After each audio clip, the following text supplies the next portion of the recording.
the lad, he proved so brave and daring. His father thought he'd prentice him to some career seafaring.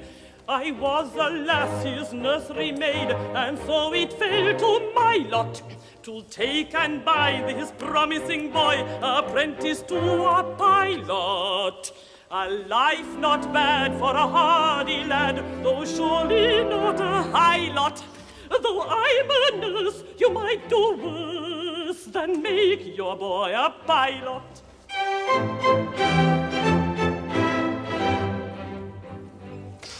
I was a stupid nursery maid on breakers always steering, and I did not catch the word aright through being hard of hearing, mistaking my instructions which within my brain did gyrate. I took and bound his promising boy, apprentice to a pirate. A sad mistake it was to make, and doom him to a vile lot. I bound him to a pirate, you, instead of to a pilot. Oh.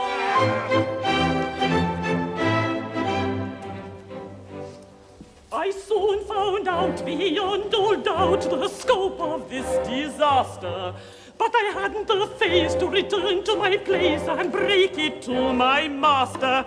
A nursery maid is not afraid of what you people call work, so I made up my mind to go as a kind of piratical maid of all work. And that is how you find me now, a member of your shy lot, which you wouldn't have found had he been bound apprentice to a pilot. Oh!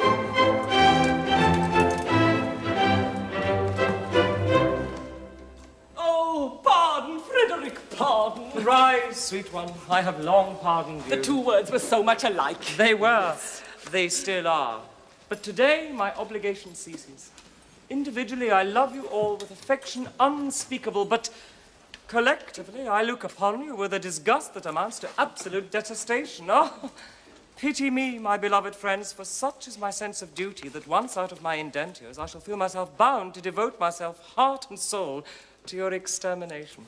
Poor lad.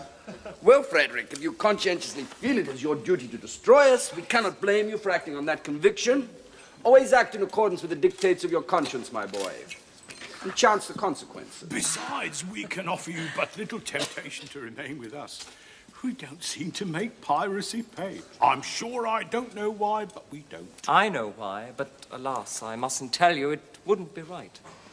Why not, my boy? It's only 11:30, and you're one of us until the clock strikes 12. True, and until then you are bound to protect our interests. Well then, it is my duty as a pirate to tell you that you are too tender-hearted. For instance, you make a point of never attacking a weaker party than yourselves, and when you attack a stronger, you invariably get thrashed.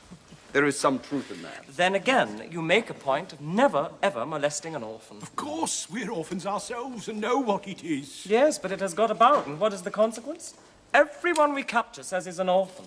The last 3 ships we took proved to be manned entirely by orphans. One would think that Great Britain's mercantile navy was recruited solely from her orphan asylums, which we know is not the case.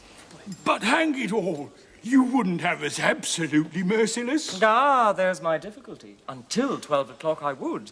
After 12 I wouldn't.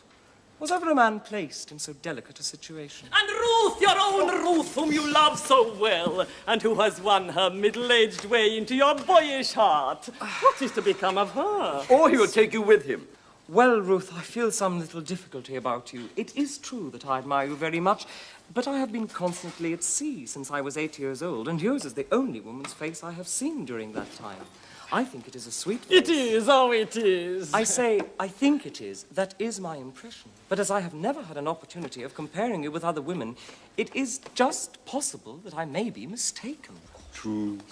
Think what a terrible thing it would be if I were to marry this innocent person and then find out that she is, on the whole, plain. Oh, Ruth is very well indeed. But there are the remains of a fine woman about Ruth. Do you really think so? I do. Then I will not be so selfish as to take her from you. In justice to her and in consideration for you, I will leave her behind. Oh, no, Frederic, this must not be. We are rough men who lead a rough life, but we are not so utterly heartless as to deprive thee of thy love. I think I am right in saying there's not one here who would rob thee of this inestimable treasure for all the world holds dear. I thought there wasn't. Keep thy love, Frederic. Keep thy love. You're very good, I'm sure. Well, it's the top of the tide and we must be off. Farewell, Frederic. When your process of extermination begins, let our deaths be as swift and as painless as you can conveniently make them. I will. By the love I have for you, I swear it. Would that you could render this extermination unnecessary by accompanying me back to civilization. No, Frederic, it cannot be. I don't think much of our profession, but contrasted with respectability, it is comparatively honest. No, Frederic! I shall live and die a pirate king!